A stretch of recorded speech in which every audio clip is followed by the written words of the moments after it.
ask you next. President Obama visited a mosque this week in America for the first time in his presidency.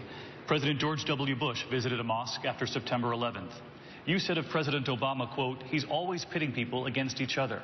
So I'm curious, how are the two visits different, and would you visit a mosque as president? I would, but that's not the issue. My problem with what he did is he continues to put out this fiction that there's widespread, systematic discrimination against Muslim Americans. First of all, let's recognize this. If you go to a national cemetery in this country, you will see stars of Davids and crosses, but you'll also see crescent moons. There are brave men and women who happen to be Muslim Americans who are serving this country in uniform and who have died in the service of this country. And we recognize that and we honor that. But by the same token, we face a very significant threat of homegrown violent extremism. We need to have strong, positive relationships in the Islamic communities in this country so they will identify and report this activity, especially mosques, for example, that are participating not just in hate speech, but in inciting violence and in taking acts against us. And I do believe it is important also to recognize, you want to talk about religious discrimination in America.